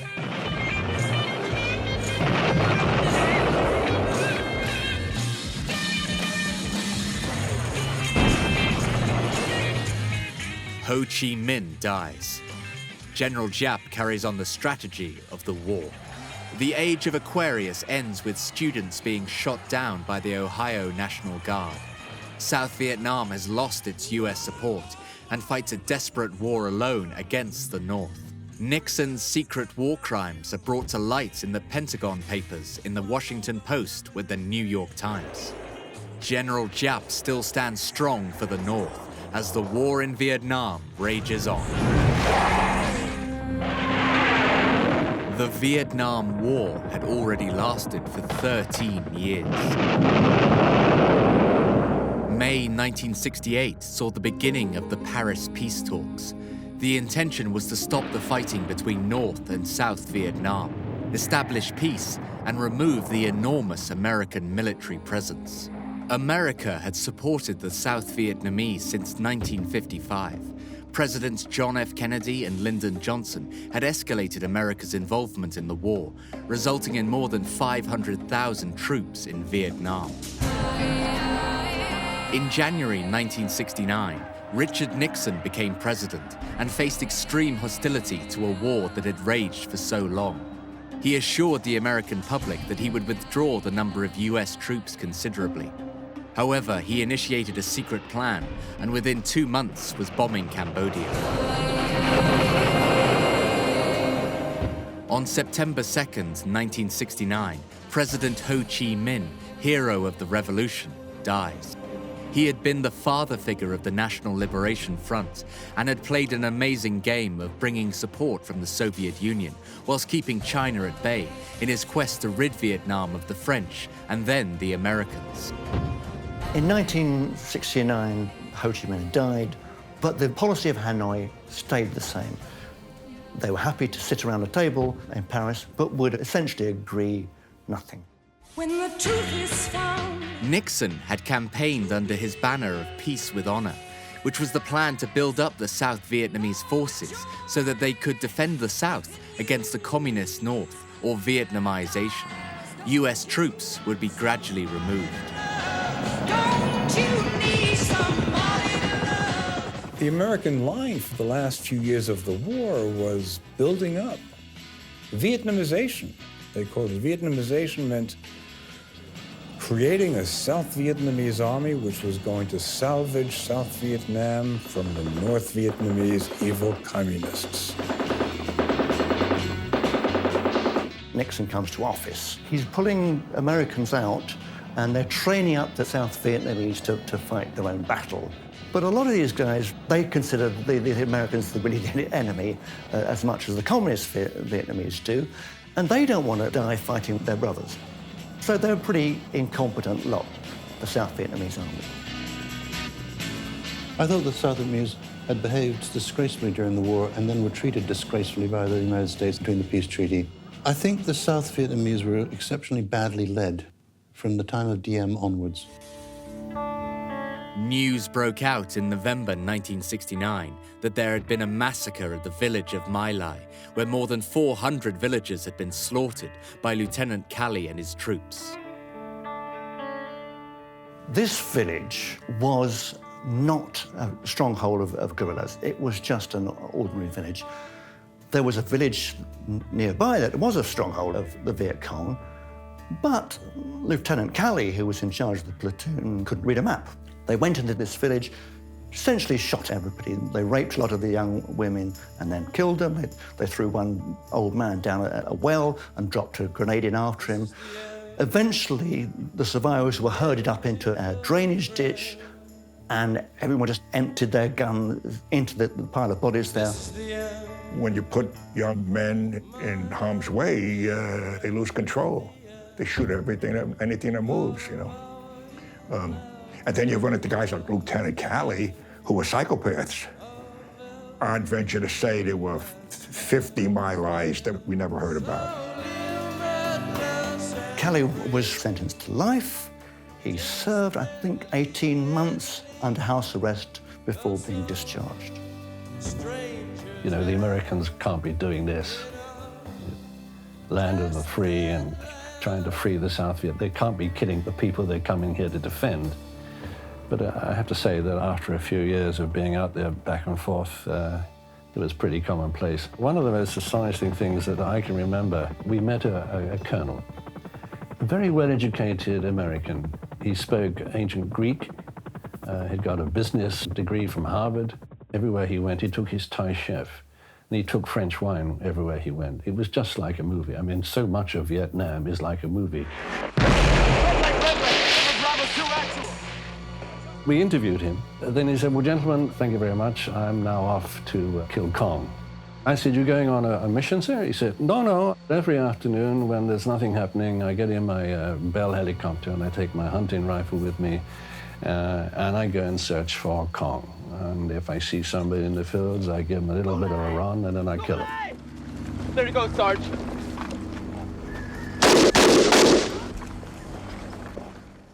And I said, you identify them? He said, no. I just kill them. So we said goodbye, and on the way back to Saigon, I said to the PIO, the press information man, a young kid, I said, he was pulling my plonker, wasn't he? I mean, he was pulling my leg. He goes out and shoots Kong in the afternoon? Oh, yes, sir, he says. He just takes his hunting rifle and I said, but the man's mad. He said, oh, no, sir, not mad. But, you know, when you live down there, you've got to do something like that in your spare time. Otherwise, a man could go crazy. Thousands of demonstrators opposed to the Vietnam War assembled in the nation's capital for a mass protest. The Paris peace talks are not moving forward with any sense of resolution. The American public are disgusted at the cover-up of the My Lai massacre. Military police contain the crowd, but clashes soon break out. Huge anti-war demonstrations converge on Washington and outside American embassies in European cities. The intense secret bombing of Cambodia continues. President Nixon will soon be under even more pressure to end the war. A small group of Vietnamese seeking a confrontation marched at night on the South Vietnamese embassy. Washington police used tear gas to drive them away. Arrests were made. President, some Americans believe this country is heading for revolution, and others believe that crime and dissent and violent demonstrations are leading us to an era of repression. This country is not headed for revolution. The very fact that we do have the safety valves of the right to dissent, the very fact that the President of the United States asked the district commissioners to waive their rule for 30 days' notice for a demonstration, that fact is an indication that when you have that kind of safety valve, you're not going to have revolution, which comes from repression.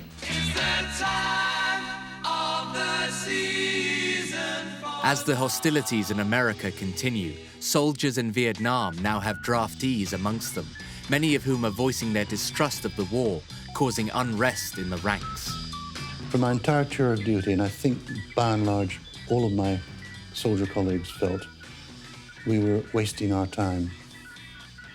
But we were being told to do it, and we were soldiers, and we were good soldiers, and so we did it. It's a very, very, very, very desperate terrain there. Once you started to move north, it became different. Of course, you had mountains, you had Pleiku, Central Highlands, but certainly in the south, you had vast areas of paddy fields that you had to go through. You know, that's when you know a war is lost. And you're still there, you're sort of the left behinds. You have no enthusiasm or any verve because you know that the cause might have seemed appealing 5 years ago, but it's gone. So what are you doing in the jungle? Which is why so many Americans got hooked on drugs, because there was no mental way out. It just didn't make any sense. Has he taken any time? The secrets of atrocities in Vietnam and bombing in Cambodia break in the press. The US public is shocked and outrage takes hold.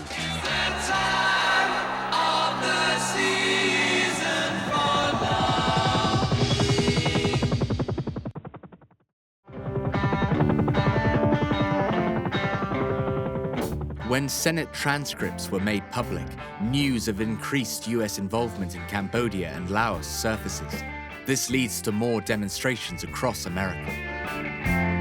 When Richard Nixon announced that his troops were being committed to Cambodia, the anti-war movement was revived in America. Huge moratorium marches protesting against the war in Cambodia spread to all parts of America and to other places such as Australia. In some cases, the National Guard fired on protesters.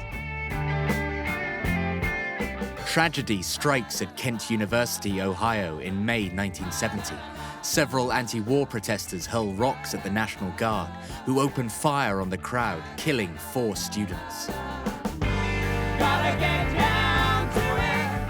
Soldiers are cutting us down. Now, the parents of America are shocked. These are nice middle-class kids who were shot down by their own people. Congress gets up in arms and essentially stops funding the war, to stop increasing the return of US troops from South Vietnam.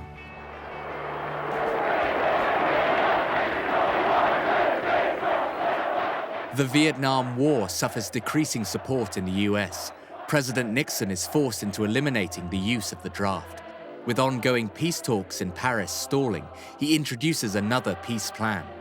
With a continuing legacy of de-escalation, there were fears this was leading to a wider conflict in Indochina.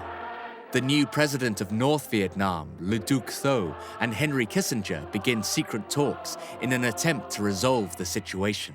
The peace talks were not very successful, especially under Nixon. However, it was clear that the war could not be ended finally without an agreement. And during 1971, the US conceded it would not oppose a continuation of the North Vietnamese troop presence in the south. In 1971, the New York Times publishes the Pentagon Papers. This shows an incredible legacy of deception concerning US policy in Vietnam. President Nixon appeals to the Supreme Court in an attempt to stop the publication of sensitive material. However, the court rules in favor of the New York Times and allows continued publication. Under pressure from the Democrats, Nixon changes his policy and orders the gradual reduction of 540,000 troops in Vietnam. What you had was the South Vietnamese army essentially fighting, backed by American air power and with some American advisors still there. The next step was the 1972 North Vietnamese offensive, which led to a revival in some parts of South Vietnam of the NLF guerrilla war. Vietnamese communists mobilized and used tanks in a conventional war style, which they hadn't used before. They drove across the demilitarized zone into South Vietnam from North Vietnam.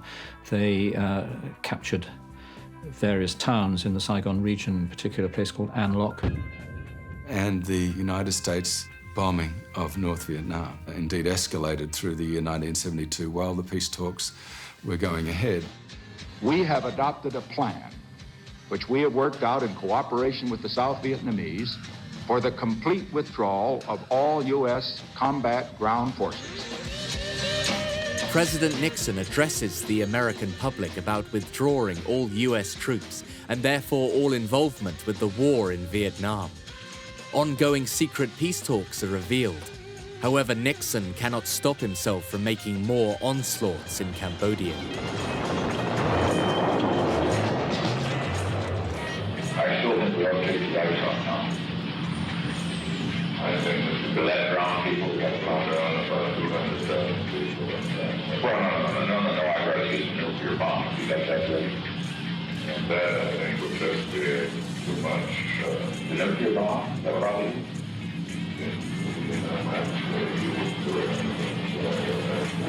I just want you to think big, Henry, for Christ's sake. He also wants to force the hand of the North Vietnamese to make concessions in these talks, so he orders the bombing of fuel storage areas near Hanoi and Haiphong. The administration makes it clear to the North Vietnamese that no area of Vietnam is off limits to bombing raids. Nixon every so often stopped the bombing of the North to try and encourage them to say something, and when they didn't, he started bombing them even more, and he attacked Hanoi and Haiphong, and they even mined the harbour at Haiphong to prevent supplies getting in. The famous incident of Kim Phuc, the little girl whose picture of her back burning with napalm, running naked down the street, that was about 45 minutes out of Saigon. You felt the war. You could hear the bombing. There were rockets coming into Saigon from time to time. You'd wake up in the middle of the night and it would be from a shuddering blast. Napalming a village. I mean, to see a village suddenly destroyed in front of you by a simple napalm bomb, it's a pretty devastating thing to watch. Well, a few weeks after I got into the country, into my unit, up on the side of a mountain, we got bushwhacked, and the ambush came from above. And by the time everything was sorted out, a Super Sabre, the F-100, came clambering up the valley and dropped its payload up above us, and it was napalm. Kaboom! And it was, red fire and black smoke, just like in the various war films you see. And it was far away, not to get singed by it, but you could certainly feel the atmosphere change.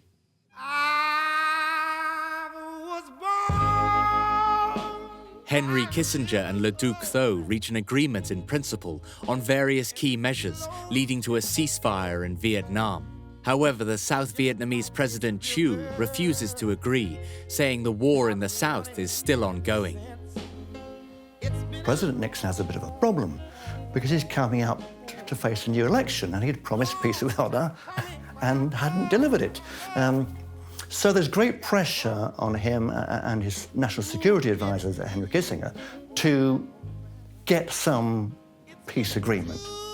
At this point, the communist government in Hanoi, probably seeing the possibility of an agreement before the election, dropped its demand that the Thieu government be replaced. And this meant that an agreement was possible, and this was announced in October of 1972.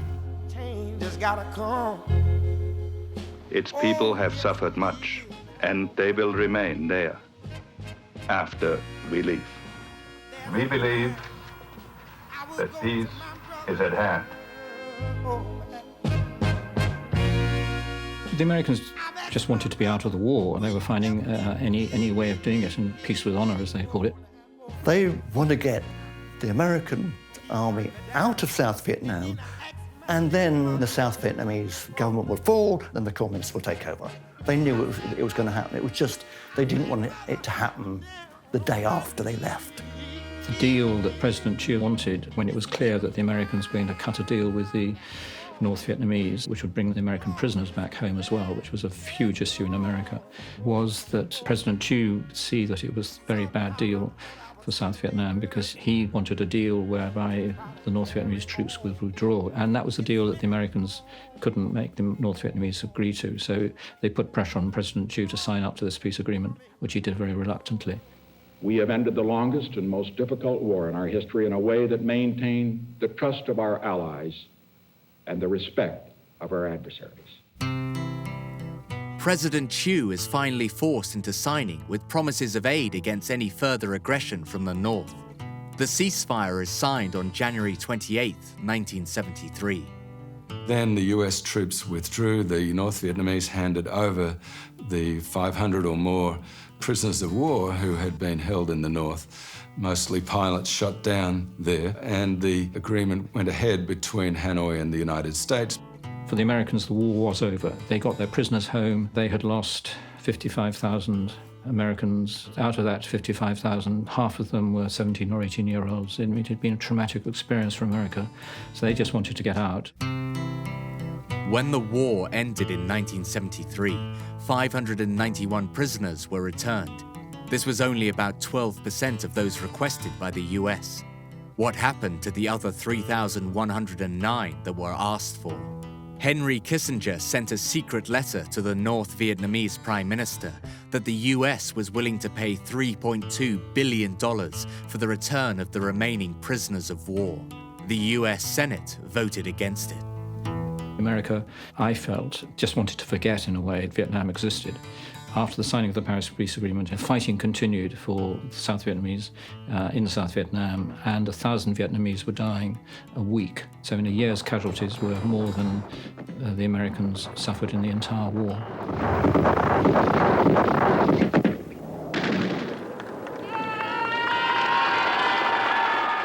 The last American combat soldiers leave South Vietnam, though the military advisors and Marines protecting US installations remain. The US draft program is closed. The Nobel Peace Prize is given to Kissinger and Le Duc Tho. However, the North Vietnamese president does not accept it, as peace has not arrived in Vietnam. The North is still attacking the South. In America, President Nixon faces his own crisis. In June 1972, a story in the Washington Post had reported that burglars had been arrested inside the office of the Democratic National Committee in the Watergate complex in Washington. The reporters, Woodward and Bernstein, would investigate the story until they found evidence that a $25,000 check from Nixon's re-election campaign had been given to one of the burglars. I believe that most anyone who worked at the White House during the past 4 years can attest to the concern that prevailed regarding any and all leaks. The full story of Nixon's aides became a huge political scandal. They had been running an election campaign employing spying and sabotage. I think it is time in this country to quit making national heroes out of those who steal secrets and publish them in the newspapers. However, more secrets are revealed, which will make Nixon's presidency untenable.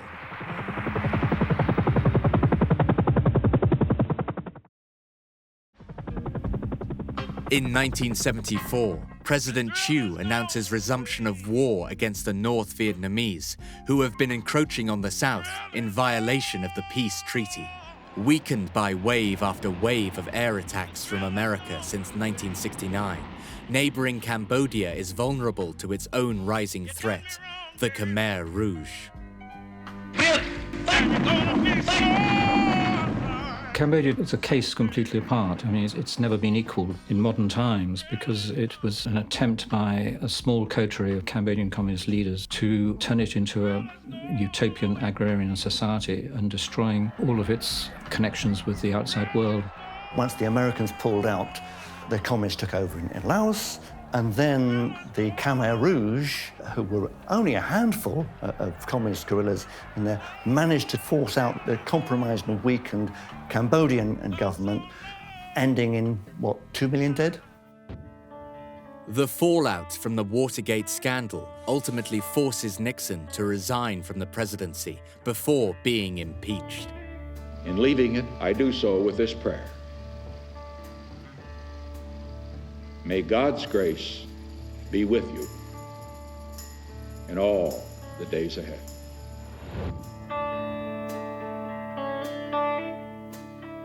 In August 1974, Gerald Ford Jr. becomes the 38th president. With American troops out of Vietnam, the press report events there less and less. The public has lost interest in the war. The Vietnam War, it didn't concern Americans, particularly after all the coverage it had gotten for 10 years. It wasn't that big a story. I was on the telex with a foreign editor in New York, and I said, I'm catching a flight into Saigon tomorrow. And he said, are you volunteering to go to Vietnam? I didn't quite understand what was going on. I said, I'm booked, I'm going in tomorrow. I said, you're volunteering to go. And I finally caught on. What he was doing was establishing on paper that I was volunteering to go to Vietnam, that I was not being assigned to go to Vietnam. So that whatever happened, hey, he volunteered, we didn't make him go. We didn't even ask him to go. We didn't even suggest that he should go. You know how dangerous it is? Do you really want to go? Are you volunteering? So it just went on like that. So I kept, and eventually I said, yeah, I'm volunteering, I'm going tomorrow. In Vietnam, President Thieu makes a mistake and withdraws all his troops from the north, causing mass panic. It's not long before the Vietcong communists lay siege to the province just north of Saigon. There is no response from America. The Vietcong move in on Hue and take the city. Just a few minutes ago, we had confirmation that the city of Hue had fallen to the communists. It looks very much as if the North Vietnamese up there allowed these troops and these people to leave the beaches without firing on them, giving them a chance to get away before entering the city. The North Vietnamese gradually built up strength and decided that they would go for broke, that the Americans were not going to intervene. So they launched a lightning offensive and swept up the country, taking over provincial towns north of Saigon. Early Monday morning, a Vietcong sapper unit, probably no more than 20 or 30 men and women, attacked and set fire to an American USAID installation, closing the bridge and Highway 1. The South Vietnamese army simply cannot hold the line against the North Vietnamese, who are professional and dedicated, well-trained soldiers. Congress is now trying to wash its hands of the whole thing and is cutting back budget for aid to the South Vietnamese, so they're being restricted with their armaments, they're getting nothing at all. President Thieu made a huge strategic blunder in withdrawing the remnants of the South Vietnamese army from these threatened northern areas and to bring them around to Saigon to protect Saigon, which the result was that the rest of the country fell completely into the communist hands. And then it was just a matter of time, really. President Thieu resigns reluctantly, stating that in the end, the South Vietnamese had been let down by the Americans. The North Vietnamese army seized the opportunity and closed in on Saigon. America needed to get as many of its remaining people out from the embassy, sending in all available helicopters. The Vietnamese also sensed the communist advance was close and were desperate to flee. Panic engulfed Saigon. I'll tell you one thing which was really interesting, which I don't think it's been reported that much. In the big parking lot of the embassy, there was a beautiful tree. And the ambassador, Graham Martin, refused to cut down the tree. The CIA was going to him and saying, cut down that tree because this is where the helicopters are going to land, will have to land. And Martin refused. The docks on Tuesday morning were crammed with thousands of Vietnamese desperate to escape from Saigon by any means possible. I remember filming in Saigon where mothers were throwing their babies to strangers on the ship, literally throwing them like a bit of, like a parcel. Save my babies, throwing their babies on board. You saw soldiers stripping off their uniforms and fighting almost naked to get on boats. Many people died because their flimsy craft had sunk. They were often overloaded. They were attacked by pirates who raped and killed. It was a general disaster. The Americans actually sent some aircraft in to airlift their own Vietnamese employees out of their embassies. We had been told by the CIA, we expect to evacuate within the next 24 hours, 36 hours. What we don't want is for you guys to panic. So we've arranged there will be a signal broadcast by AFN, American Forces Network. They said it'll be Bing Crosby singing White Christmas. You imagine, it's 115 degrees outside. Could you think of anything so incredible that Bing Crosby singing I'm Dreaming of a White Christmas would be the signal that the evacuation had begun? And when they told us in advance, a couple of days in advance, that this would be it, we thought they were joking. By that time, the embassy is surrounded by thousands of Vietnamese, all trying to get into the compound. And we really had to fight and claw our way through this crowd to get to the wall. People, lorries and cars, all chasing one American evacuation convoy after the other. Jams that the Vietnamese police tried to clear with their rifles, but people were no longer afraid of them. There was now so much more to be afraid of. When we finally got to the wall, Marines had to really reach down and pull us up. And then, you know, we see we're being pulled up, but all the people around us, including lovely kids, were not being pulled up.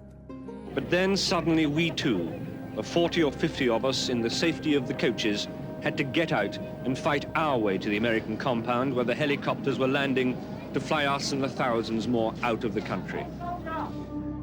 And you had pictures, movie pictures, of the Americans on the plane actually punching people off. And you had helicopters flying off with people hanging on the skids and then dropping off. They were so desperate to escape. We did fight, we did claw. I remember saying in my commentary that I wasn't proud of what I did that day.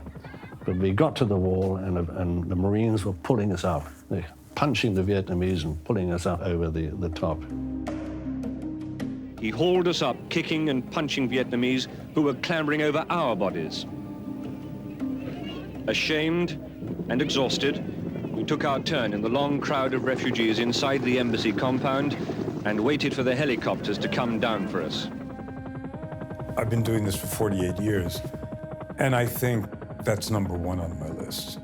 The last day of Saigon. The Americans losing their first war, leaving from the American embassy to go to a ship in the South China Sea that was an admission of defeat. In the helicopter that took us out, it was open in the rear, and I was just lying down on my stomach, looking out the back of the helicopter, saying goodbye to Saigon. And for me, I think for all of us who were there, and not meaning any disrespect, it'll never be Ho Chi Minh City in Saigon.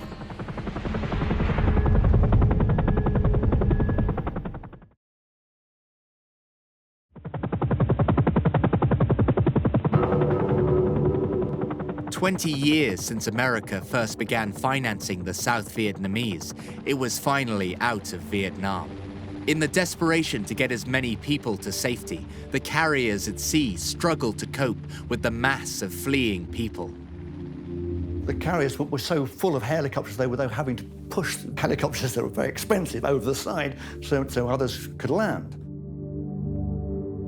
In the general chaos of the situation, the Americans did not burn the files, secret files, in their embassy. So when the North Vietnamese army turned up, the communists knew exactly who had been working for the Americans, and of course these people, if they weren't killed, were sent to re-education camps. A former general called Big Min became president, and the communists knew that there was nothing stopping them. They were militarily superior. The Americans weren't going to intervene to stop them taking Saigon, and they just rolled on relentlessly. When a tank turns up at the government house in Saigon, it's all over. The new interim president is told, you can't surrender what you don't have. He didn't have any power, he didn't have any troops, so it's just all over. The communist side wins. It's a victory for the North Vietnam, the Democratic Republic, along with its fighters in the south. And for a year or so, you have the two countries continue to exist side by side. In 1976, the countries emerged into form the Socialist Republic, one country. The culmination, really, of what Ho Chi Minh and the other nationalists had been calling for, fighting for, ever since 1945. The new Socialist Republic of Vietnam is declared with its new capital in Hanoi, and Saigon is renamed Ho Chi Minh City. A very harsh period then happened in South Vietnam. Soldiers ended up in re-education camps all over the country and taken up to North Vietnam and put into camps. Many of them died. They tried to impose hardline, socialist, Stalinist economic methods on the South, and the result is almost starvation. When the Khmer Rouge attacked our provinces in the West, my heart is with my country. And I wrote article. They found that in that article there was some kind of fire in there, some kind of love in there. And they took me, the communists took me their side. And they asked me to spy on my colleagues, and I cannot do that. And I started to think of running away. In America, Jimmy Carter is elected president and issues a pardon to all the draft dodgers. In 1978, the Socialist Republic of Vietnam invades Cambodia and defeats the Khmer Rouge, forcing them back into their jungle refuges on the Laos border.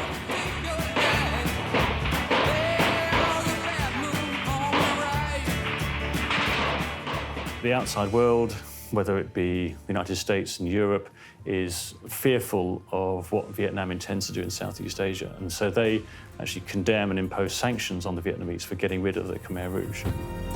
China decides to invade Vietnam and takes border cities, giving the warning, the gate to Hanoi is open. The Vietnamese put up a very stirring defense and gave the Chinese a bit of a bloody nose. And so Vietnam is almost completely isolated internationally. Its only friends, really, the Soviet Union and the Soviet bloc from 1979, right the way through the 1980s. This is a very, very tough time in Vietnam. The ravages of war have destroyed the agricultural base of these societies. Entire villages have been decimated, people forced to abandon their lands. From being net exporters of rice, many regions of Southeast Asia have become net importers. The pride of self-sufficiency is gone. What is left for millions of people is dependency on aid from the outside and the long search for a new life. Many were desperate to escape the communist government and the terrible conditions they were forced to endure. Many Vietnamese tried to flee en masse in heavily overcrowded boats. I pretend to be a Chinese. I pay the gold to Chinese boat master. So we three, myself, my wife, and my baby, we went down to the Mekong River Delta. Our wooden boat is about 25 meters long. It got 650 something people. So even when it was still not moving yet, people in the boat started to suffer already because we did not have enough air to breathe. We were in the sea for just 2 days when the engine got into trouble. Every light gone out, and in the dark, you can hear everyone pray. I put my wife and my daughter in the very dangerous situation, but it's too late. And I cursed myself. The British commercial ship passed by. The wife of the captain asked to return to pick us because she saw people from our ship. We were lucky. And then the ship took all of us to Hong Kong. All of us were put into the prison. We were there for 4 weeks. At the end, we signed a paper with the IOCM to borrow from them the money to get tickets, one-way tickets from Hong Kong to England. For those Vietnamese who didn't get out of Vietnam, the extremely difficult times continued. The report on the devastating effects of Agent Orange is revealed both in Vietnam and to the US veterans involved in the deployment of the toxic mix. Old man lying by the side of the road, the lorries rolling by, blue moon sinking from the weight of the load, and the buildings scrape the sky. Some of the most beautiful countryside in the world was just a desert. There were bomb craters where there should have been fields. Agent Orange was causing all sorts of birth defects in children. I don't think that when the Americans were defoliating areas of Vietnam, they were intending to leave a long-lasting injuries in terms of future generations were going to be malformed as a result of these dioxins, these chemicals which are being dropped on them. That really wasn't the intention. But that in certain parts of Vietnam, that's what has happened. Paul Reuterschen had been in contact with Agent Orange in the Vietnam War, shortly before his death from abdominal cancer in December 1978. He founded Agent Orange Victims International, which fought for compensation for US soldiers, filing multiple lawsuits against the 6 chemical companies in the US that produced Agent Orange, most significantly Dow and Monsanto. The class action case was settled in 1984 for $180 million. Of the 105,000 claims, approximately 52,000 Vietnam veterans or their survivors received cash payments, which average only $3,800 each. In 1982, as a tribute to the thousands of US soldiers who died in Vietnam, a veterans memorial opened in Washington. However, the Vietnam veterans who survived have never been given the support they deserve. After the takeover of the communists, Vietnam was left with a legacy of extreme war damage, unexploded bombs, and an impoverished economy. America dropped 7.8 million tons of bombs on Vietnam, more than it unleashed on Germany and Japan combined.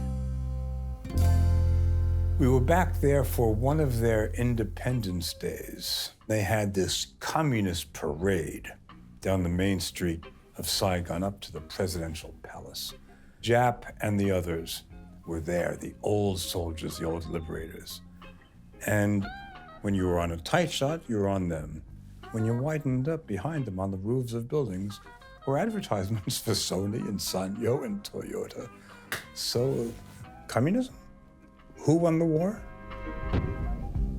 There always were coffee plantations in South Vietnam, in the Central Highlands. The French had them, but the Vietnamese did clear a lot of land and build up these coffee plantations. Vietnam has become the world's second largest coffee producer.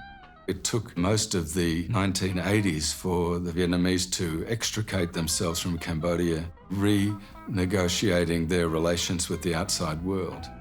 By gradually allowing more and more freedom at the local economic level, the country was able to feed itself again and get to the position where Vietnam is the second largest rice exporter in the world. In recent years, Vietnam has become one of the fastest growing global economies. It is a significant agricultural exporter, the third largest oil producer in Asia, and an important manufacturer of textiles, clothing, and computer and mobile phone components. Estimates of its population exceed 92 million. Even now, Vietnam remains a communist country, despite all the trappings of motorbikes and advertising and all that sort of thing that you see. The Communist Party is still in charge of the organisation of the economy, and it still sees a big role for the state, and it has big agricultural enterprises. Vietnam has become actually quite successful, but there is still a lot of press censorship, quite a lot of oppression if you get out of line. But it's also the economy of South Vietnam has been helped by a return of South Vietnamese boat people who've gone to America, for example. So many of the Vietnamese who've come to the States have done so well. And it was predictable. And these weren't the rich Vietnamese who managed to get out 6 months before the end of the war. These were boat people who are now doing so well in this country and have been doing so well in this country for a couple of decades now. And they've gone back home to South Vietnam and set up businesses there. So the country is quite dependent on an enormous amount of money that comes in from the Vietnamese diaspora. The Vietnam we knew during the war had a lot more reality to it. Saigon itself has changed enormously. A lot of the old French buildings have been torn down, and buildings are high-rises with marble and glass, and Louis Vuitton shops and Prada shops. If I asked myself, I said, you know, is this really what these Vietnamese communists were fighting for? There's no question that as soon as the war was over, they began building an economy. And look at Vietnam today. Knowing that you lied, straight-faced while I cried, still I'd look to find a reason to believe.